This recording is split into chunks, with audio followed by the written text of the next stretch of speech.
Hello दोस्तों, कैसे हैं आप लोग। स्वागत करते हैं आपके अपने YouTube चैनल AK क्रिएटिव्स में। कई बार फटे पुराने नोट मुश्किल बन जाते हैं। समझ नहीं आता कि इन्हें बैंक लेकर जाकर बनवाया जाए या फिर नहीं। बैंक इन्हें बदलेगा भी या फिर नहीं, बदलेगा तो कितने रुपए काटेगा। अच्छी खबर यह है कि अब रिजर्व बैंक ऑफ इंडिया यानी कि RBI ने इस दिशा में गाइडलाइंस जारी कर दी है। इसकी सबसे बड़ी बात यह है कि बैंक अब बिना किसी फीस के फटे पुराने नोट बदलेंगे।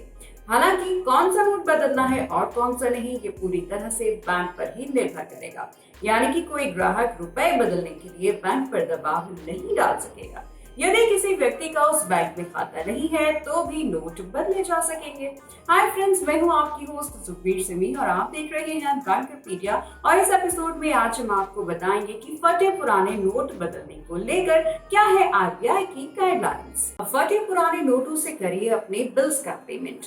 RBI ने इस बात की छूट दे दी है कि कस्टमर्स अपने फटे पुराने नोटों से अपने बिल्स का पेमेंट कर सकेंगे। यही नहीं, इस अमाउंट को किसी भी अकाउंट में जमा किया जा सकता है। पुराने नोट के बदले में नए नोट तो लिए ही जा सकते हैं। इसके लिए कंसर्न्ड बैंक या फिर ब्रांच में खाता होना जरूरी नहीं है। बैंक ऑफिसर तय करेगा कि पुराने नोट बदले जा सकते हैं या फिर नहीं।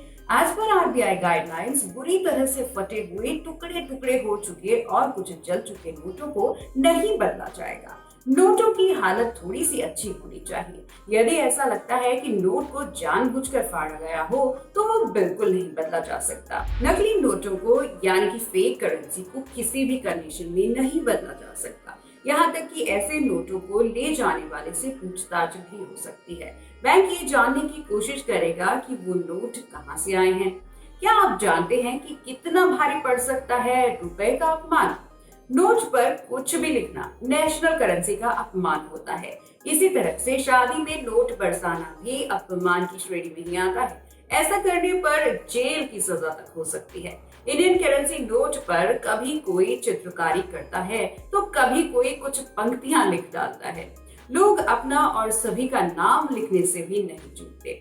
यहाँ तक कि नोटों को मोड़कर आकृति बना देना और टूथपिक की तरह इस्तेमाल करना, यानी कि ये राष्ट्रीय मुद्रा का अपमान है। जन सामान्य, खास तौर पर युवा वर्ग में नोटों पर कलाकारी करने की बहुत आदत होती है। लेकिन बैंक में जिम्मेदार पदों पर बैठने वाले अधिकारी और कर्मचारी भी राष्ट्रीय मुद्रा पर लिखा पढ़ी करने से नहीं चूकते हैं। अक्सर नोटों की गिनती याद रखने जैसी कवायदों के लिए नोट गिनने के बाद ही उस पर स्याही से अंक लिख दिए जाते हैं, जबकि नोटों पर लिखना प्रतिबंधित है। RBI द्वारा नेशनल करेंसी को खराब करने जैसे कार्रवाई पर रोक लगा दी है। पहले नोटों की गड्डियां बनाने के लिए उन पर सिलाई लगाने और फिर स्टेपलर पिन लगाने का काम किया जाता था, जिस पर RBI ने रोक लगा दी है। अब पिन नहीं लगाई जाती है, लेकिन नोट्स में रबर बैंड लगते समय बैंक के क्लर्क पेन से नंबर लिख देते हैं।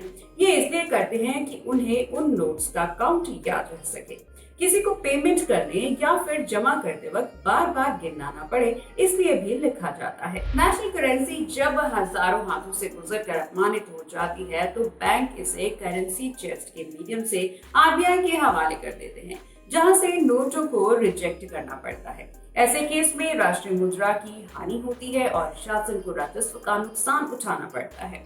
तो इस एपिसोड में बस इतना ही। अगर आपको ये जानकारी रोचक लगी तो इसे अपने दोस्तों और परिवार वालों के साथ शेयर करना मत भूलें।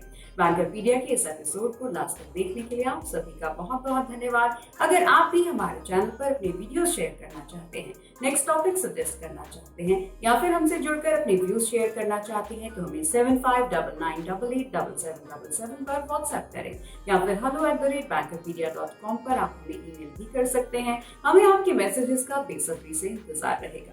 तो मिलते हैं किसी और एपिसोड में किसी और इन्फॉर्मेशनल वीडियो के साथ। Till then take care and goodbye. कृपया करके मेरे YouTube चैनल को सब्सक्राइब करें, लाइक करें और ज़्यादा से ज़्यादा शेयर करें, जिससे हम आने वाली वीडियो की अपडेट आपको दे पाएं।